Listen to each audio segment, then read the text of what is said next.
আসসালামু আলাইকুম রহমতুল্লাহ। কেমন আছেন বন্ধুরা সবাই? আশা করি ভালো আছেন। আর ভালো থাকেন এই তো সকলের জন্য করি। 15 জুলাই থেকে শুরু হতে যাচ্ছে আমাদের তদবির শিক্ষা কোর্স। যে সমস্ত বন্ধুরা ভর্তি হতে আগ্রহী ডিসপ্লেতে দেওয়া নাম্বারে যোগাযোগ করে ভর্তি হয়ে যাবেন ইনশাআল্লাহ। আজকে একটি গুরুত্বপূর্ণ বিষয় নিয়ে আলোচনা করতে যাচ্ছি, যে বিষয়টি সকলের জন্যই ফায়দাজনক হবে বলে আমি আল্লাহ তাআলার কাছে আশাবাদী। বিষয়টি হলো, অনেক পরিবারের মধ্যেই কিছু জিন্নাতেরা বসবাস করতে থাকে। এই জিন্নাতেরা বসবাস করার ফলে পরিবারের মধ্যে যেই সমস্যাগুলো দেখা দেয় সেটা হলো যে এই জিনগুলো এই পরিবারের যেই সদস্যগুলো আছে এদের মধ্যে দ্বন্দ্ব সৃষ্টি করে।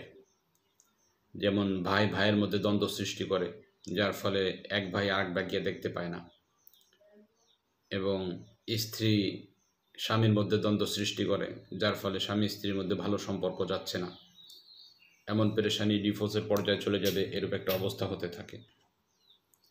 এবং কোনো কোনো ক্ষেত্রে দেখা যায় যে এই জিনগুলো এই দ্বন্দ্বের পাশাপাশি এদের রিজিকের মধ্যেও সমস্যা সৃষ্টি করে।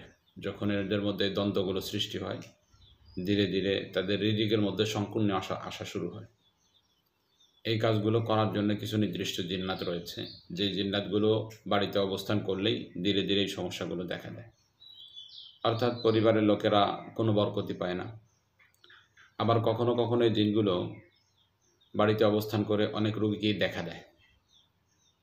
হঠাৎ করে দেখে তারা ভীত সন্ত্রস্ত হয়, এটা একটা পন্থা। আবার অনেক ক্ষেত্রে দেখা যায় যে ঘুমাইছে কেবল তন্দ্রা তন্দ্রা ভাব, মনে হচ্ছে যে সে সব কিছু দেখতেছে। এই অবস্থায় যখন হঠাৎ করে তার চোখ খোলে, তো সে এই ঘুমানো অবস্থায় স্বপ্নে যেই জিনিস দেখতেছিল হুবহু সেইরূপ জিনিস সে চোখের সামনে দেখতে পায়। আবার অনেক ক্ষেত্রে এই দুষ্ট জিনগুলো এই রোগীদের পরিবারের ঘরের উপরে পাথর নিক্ষেপ করে, ছোট ছোট পাথর নিক্ষেপ করে। এর শব্দ পরিবারের সদস্যরা শুনতে পায়। এই জিন্নাতগুলো আরও যেই দুষ্টমি করে সেটা হলো, ঘরের মধ্যে যখন কেউ রয়েছে, পরিবারের সদস্যরা রয়েছে, তো বাহিরে এমনভাবে আওয়াজ করে, আওয়াজ করার ফলে মনে হয় যে বাহিরে কোনো লোক আছে। এরা যখন বাহিরে বের হয়ে আসে, এসে দেখে যে আসলে কোনো লোক নাই, কোথা থেকে শব্দটা হচ্ছে জানা নেই। কখনো কখনো যেই বাড়িতে ছাদ আছে, ছাদের উপর এমনভাবে জোরে শব্দ করা হয়, মনে হয় যে কোনো জিনিস ছাদের উপর পড়েছে, কিন্তু দেখা যায় যখন ছাদের উপর যাওয়া হয় গিয়ে কিছুই আর পাওয়া যায় না। এইরূপ সমস্যাগুলো চরম পর্যায়ের দুষ্ট জিন্নাতের কারণে হয়। এই সমস্যার জন্য সবথেকে সহজ আমল হলো বিসমিল্লাহির রহমানির রহিমের আমল করতে হবে। একবার আমলটা কিভাবে করবেন? আপনি যখন ঘরে প্রবেশ করতে ইচ্ছা করবেন, ঘরে প্রবেশ করার সময় বিসমিল্লাহির রহমানির রহিম বলে ডান পা ঘরের মধ্যে প্রবেশ করিয়ে পরিবারের সদস্যদেরকে সালাম দিয়ে আপনি ঘরে প্রবেশ করবেন।